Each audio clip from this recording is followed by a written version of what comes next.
वो सिर्फ माहिर है 0 से 36 नंबर में कौन सा आएगा रोलेट की गेम। कि पंकज त्रिलोकानी के नाजायज इलीगल गैंगस्टर्स के साथ में सीधे संबंध है। वार्ड में हमारे कारण ये लीड आई, उनकी फेस वैल्यू 0 है। ये जीत थी बीजेपी की, उनके वरिष्ठ नेताओं आपके कहने में लगे भारतीय जनता पार्टी के नेताओं की फेस वैल्यू 0 है। 0 है उल्लासनगर में।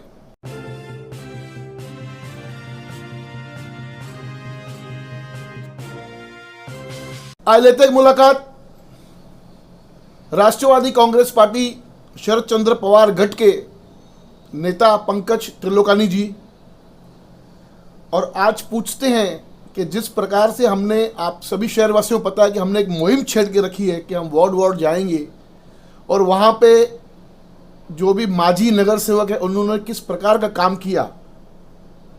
तो पिछले हफ्ता हमने पैनल नंबर 6 के बारे में कहा था और आज पैनल नंबर 5 में शुरुआत करते हैं पंकज त्रिलोकानी जी से।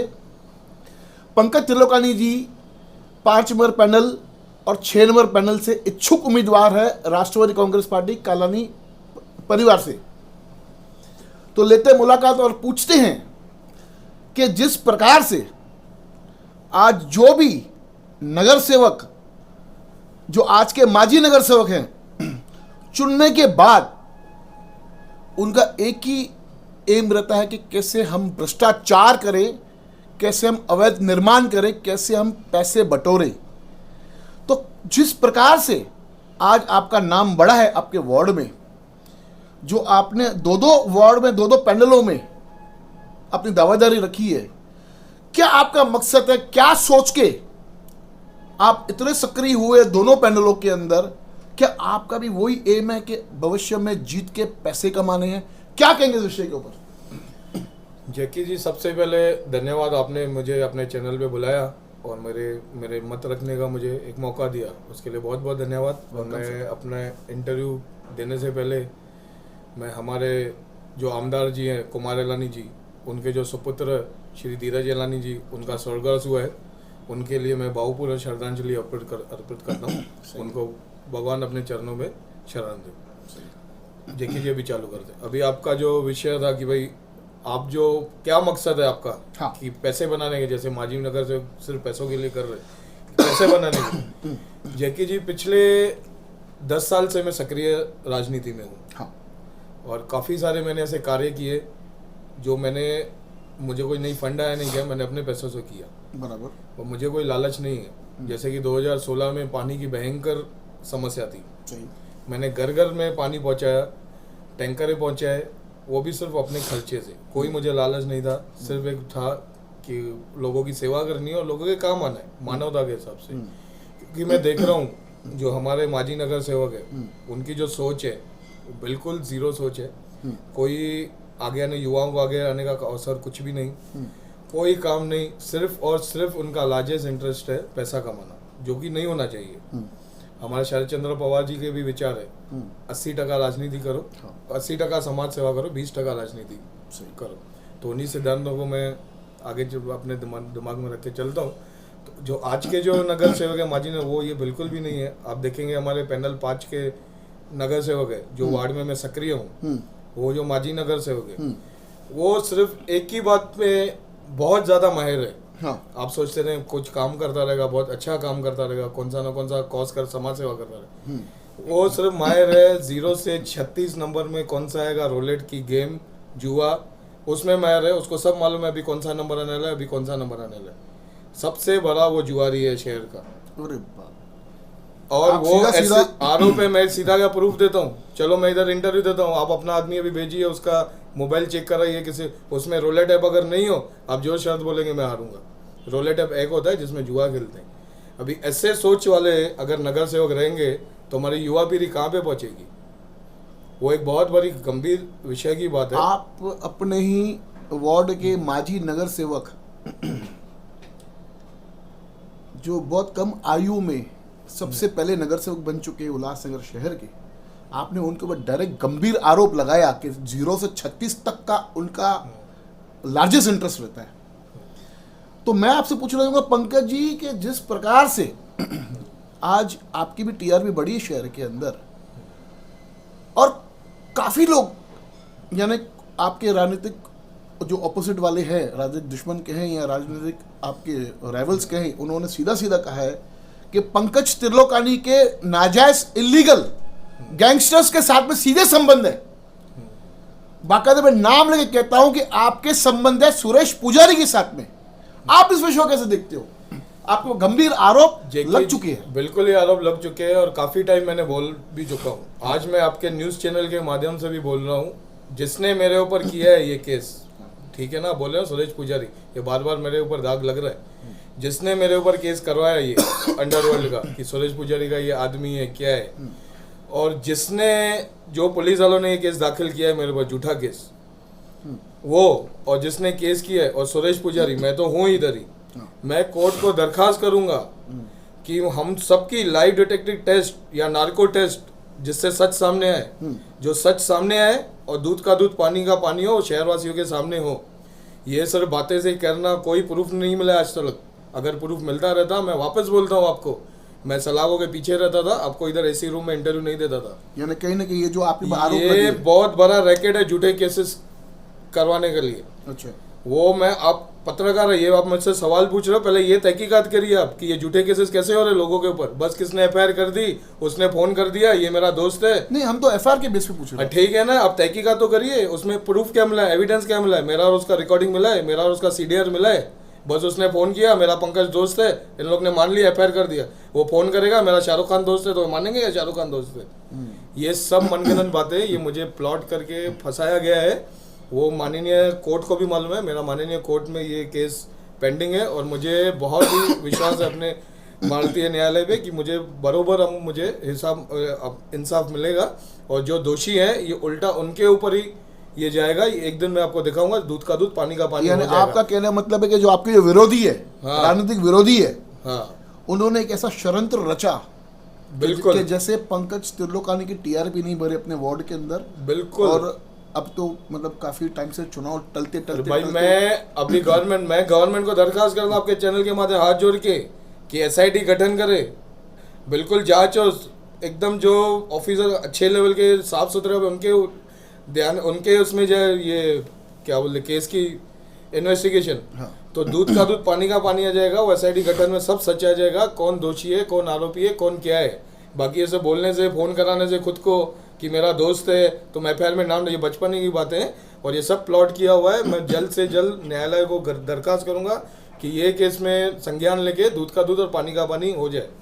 कहीं ना कहीं ऐसे नहीं लग रहा है कि आज आप इतने बड़े नेता बने हो, अक्सर मैंने देखा है कि जितने भी बड़े शहर के हमारे नेता हैं, वो लोगों ने एक ही पैनल में एक ही वार्ड चुन के उस पर ही वर्किंग करते हैं, लेकिन आपका जो दावा है वो पैनल नंबर 5 से भी है और पैनल नंबर 6 से भी है।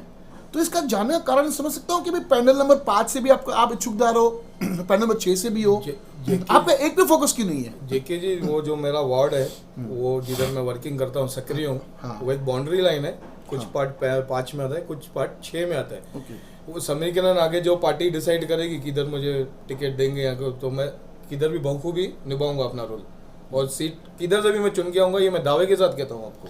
आपको पता है कि ये 5 नंबर पैनल और 6 नंबर पैनल में सबसे ज्यादा जो हमारा शहर का सबसे आज के दर में ज्वलंत मुद्दा है, टीयर गेटर, इन्हीं पैनलों में बर्फ फूल रहा है। आप उन पे कैसे लगाएंगे अगर पब्लिक आप पे विश्वास पैनल 6 में सबसे ज्यादा अवैध निर्माण है। हाँ। और अवैध निर्माण देखिए जेकी जी, हमारे शहर की जो हालत है, हमारे जो ये पैनल 6 के जो नगर सेवक है, हाँ। इनका ध्यान होना चाहिए कि कैसे लोगों को हम बीच में जाए और उनको अच्छे से जगह वगैरह बन के, जैसे अभी टीजी का किधर काम चालू हुआ, टीयर गेटर का, तो इनका लार्जेस्ट इंटरेस्ट रहता है कि पहले हम इनमें से वसूली कैसा करें। आज 100 फुट की वसूली में 100 फुट का कोई काम रहता है, लाख रुपया वसूल करते। अभी कोई गरीब जो है 10 बाय 10 का उसके जो भी घर का पतरे उखर दे ना, हाँ। तो बेचारा पाई जमा करके कैसा घर बनाता है उसको मालूम है। ये गिद्ध की तरह उसके नजर रखते, ऐसे चीर की तरह ना ऐसे नजर रखते कि भाई पतरा उतरा नहीं, बोलते ना नजर हटी दुर्घटना घटी, वो जैसे इनके नजर में हाँ। जो बात आती है यानी नजर हटी, सीधा पड़ी और सीधा मांग, जैसे ही पतरे उखरे सीधा उनके कोई चेले चमचे जाएंगे, भाई आपका संदेश है, आपने पत्रे उखाड़े, काम करना है तो इतना अमाउंट आप हमारे नगर सेवक को इतना पहुंचाइए, उनके थ्रू वो लेते हैं, वो मेरे पास प्रूफ है, आपको दिखाऊंगा भी मैं, वो ठीक है। पर उनका जो लार्जेस्ट इंटरेस्ट होना चाहिए ना कि अवैध वसूली पे, बल्कि ये होना चाहिए कि कैसे वो गरीब अपना घर लीगली बना पाए, कैसे उसको हम मदद कर पाए, जैसे उसको आगे तकलीफ ना हो, डेमोलिश का कुछ तकलीफ ना हो, टैक्स इलीगल टैक्स नहीं है, उसको टैक्स का बहुत ज़्यादा आएगा, उसमें उसको कैसे राहत हो, वन विंडो क्लियरिफिकेशन हो जाए कि एक ही विंडो में वो गरीब जाए, कुछ ही दिनों में उसका सब मैटर क्लियर करके वो अच्छे से अपना आशियाना बना सके। ये सब छोड़ के वो सिर्फ गिद्ध की तरह नज़र लगाएंगे कि नहीं पतरे उखरे और हम अवैध वसूली करें, तो ये उनका कुछ ठीक रवैया नहीं है। ये शहरवासी भी अब देख रहे हैं और जब कॉर्पोरेशन इलेक्शन में आपको इसका नज़र आएगा कि क्या इफेक्ट पड़ रहा है। यानी कहीं ना कहीं जो भारतीय जनता पार्टी ने जो विधानसभा के अंदर जो रोल दिखाया और आपको हार का सामना करना पड़ा, आपको हार का सामना करना पड़ा, क्यों? जो कैलकुलेशन थी विधानसभा के अंदर और काफ़ी शहर में चर्चा थी कि इस बार बहुमत से ओमी कलानी चुन के आ रहे हैं, ऐसे शहर में चर्चा थी, ठीक है। तो ऐसा क्या हुआ जो सीधा उल्टा डिसीजन आ गया और 31,000 समथिंग वोट से आमदार श्री कुमार लानी की जीत हुई? जेके जी, हम बिल्कुल ये इलेक्शन हारे, हम स्वीकार करते हैं हार, ये पूरे महाराष्ट्र में चला, ठीक है ना। बीजेपी की जो रणनीतियाँ थी और उनके जो वरिष्ठ नेता थे, आरएसएस ने बहुत अच्छा काम किया, उनकी नीतियाँ काम आई, उनके स्कीम्स काम आए लोगों को, वो हम हार मानते हैं। ये बीजेपी की जीत है, उनके वरिष्ठ नेताओं की जीत है। ये जो मेरा कारण क्या है पूछने का आपको कि जिस प्रकार से 2024 के अंदर जो लहर चली भारतीय जनता पार्टी की और सब सीटें वन साइड स्विप करके आई, वैसे ही 2014 के चुनाव के अंदर इस प्रकार की लहर थी, इससे ज्यादा लहर थी उस टाइम पे, और उस टाइम पे बाबी ज्योति कलानी चुन के आई थी कुमार लानी के सामने ही। तो इस बार क्या हो गया जो कलानी के हाथ से ये डोर छूट गई? जेके जी, बिल्कुल हार का हम मानते हैं और मैं वही बता रहा हूँ आपको, बीजेपी पार्टी और उनके वरिष्ठ, उनके जो रणनीतियाँ थी, जो उनके स्कीम्स थे, वो लोगों के काम आ गए, ठीक है ना। उन्होंने अच्छा काम किया, आरएसएस ने भी अपने पार्टी के लिए अच्छा काम किया, उनकी बदौलत तो जीते। हम हार मान रहे, ठीक है, हार जीत ये रहती है, पर आने वाले कॉर्पोरेशन इलेक्शन में मैं आपको दावे के साथ कहता हूँ महापौर रहेगा तो कलानी परिवार का रहेगा, क्योंकि कॉर्पोरेशन इलेक्शन विधानसभा इलेक्शन से बहुत अलग है।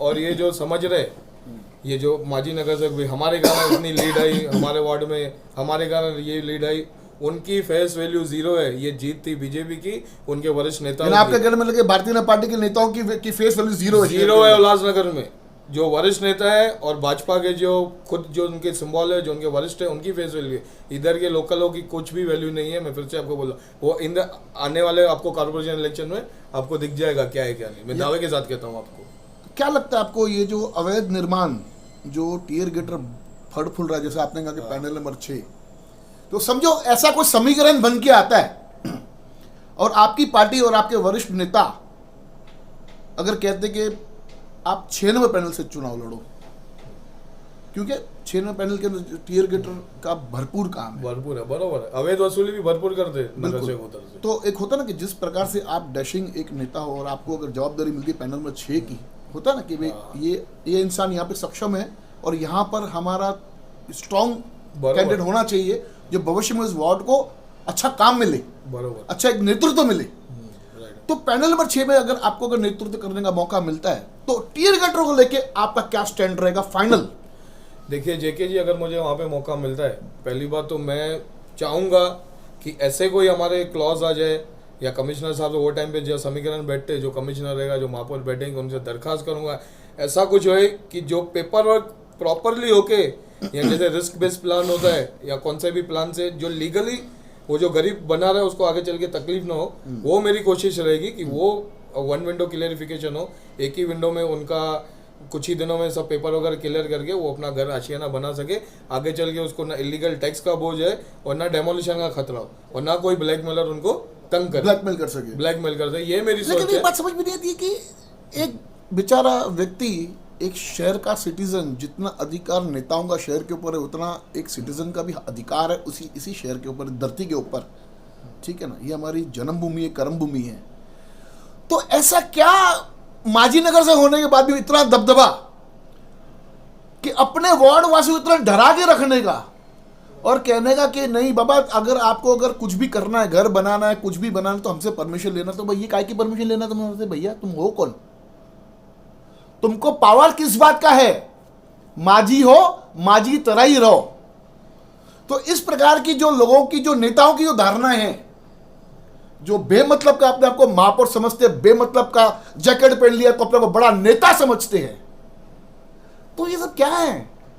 ये जब तक अवैध निर्माण बंद नहीं होगा, पंकज जी, कैसे हमारे शहर का विकास होगा?